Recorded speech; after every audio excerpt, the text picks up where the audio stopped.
જય સ્વામિનારાયણ. આજે વાત કરવી છે ધર્મરૂપી ઘડિયાળ. આપણે જ્યારે ઘડિયાળને જોઈએ છીએ, 12 અંકો, 3 કાંટાઓ અને સતત કાંટાઓ ફરતા રહે છે. આપણે પણ સમયના એ તાલમેલ સાથે જોડાઈ રહીએ છીએ. આ ઘડિયાળને ધર્મ સાથે જોડીએ તો સેકન્ડ કાંટો છે એ સતત ફરતો રહે છે અને આખો રાઉન્ડ પૂર્ણ કરે ત્યારે મિનિટ કાંટો એક કાપો આગળ ખસે છે. એવી જ રીતે મિનિટ કાંટો આખો રાઉન્ડ પૂર્ણ કરે ત્યારે કલાક કાંટો એક અંકથી બીજા અંક સુધી ખસી જાય છે. આ રીતે વિચારીએ તો જે સેકન્ડ કાંટો છે એની જગ્યાએ આપણો જીવ છે, જીવાત્મા છે, અને મિનિટ કાંટો એ કોઈ સત્પુરુષ, કોઈ સજ્જન વ્યક્તિ, સાધુ પુરુષ, સંત છે, અને કલાકના કાંટાની જગ્યાએ ભગવાન છે. આમ જીવ સતત પ્રયત્ન કરતો રહે, સતત ભગવાનનું નામ લે, સતત સારું કાર્ય કરે, સતત ધર્મ કામ કરે અને એ રીતે સતત ફરતો રહે તો સાધુરૂપી જે મિનિટ કાંટો છે ને એની તરફ ડગલું આગળ વધશે. જેમ જેમ ડગલા સેકન્ડ કાંટો આગળ વધતો જશે એમ સાધુ એની નજીક આવતા જશે, અને સાધુ નજીક આવશે, સંત નજીક આવશે તો એ ભગવાનને લેતા આવશે.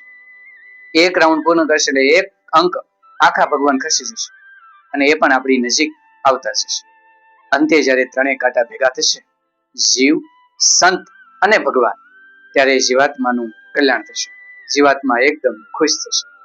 તો આપણે સેકન્ડ રૂપી કાંટો છે એ સતત ફરતો રહે છે અને એમાં મન રૂપી એવું બધું ઘૂસ્યું છે કે માણસ તરત બીજું વિચારે કે મારે આમ કરવું છે, તેમ કરવું છે, આ કરવું છે.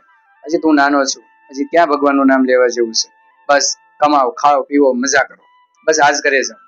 અને એમ કરતા કરતા સમય ક્યારેક પસાર થાય ખબર ન પડે, સેકન્ડો પસાર થઈ જાય, પરંતુ ભગવાન નજીક આવે નહીં અને આમનામ જીવન વ્યર્થ કાળ ચાલ્યો છે. અને જો સંત નજીક આવતા જશે તો એ ભગવાનને પણ આપણી નજીક લઈ આવશે. આમ સતત ઘડિયાળ રૂપી એ યંત્રની અંદર જેમ ઘડિયાળના કાંટા ફરે છે એમ ધર્મરૂપી આપણા જીવનની અંદર પણ કાંટાઓ ફરી રહ્યા છે. પરંતુ કાંટા યોગ્ય જગ્યામાં છે.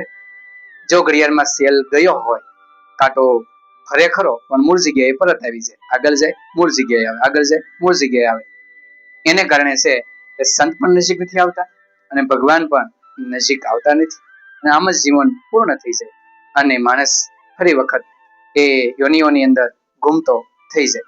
એટલે ધર્મરૂપી શાસ્ત્ર, વેદ, ઉપનિષદ, મહાભારત, ગીતા આ બધાની અંદર ભગવાને જીવાત્મા માટે કહ્યું છે કે તું સતત કર્મ કરતો છે, ફળની આશા ન રાખ, ફળ તો મળી જશે.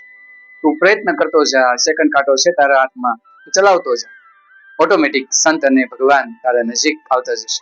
અંતે તું ભગવાન સાથે જોડાવાનો કાબેલ બની જશે.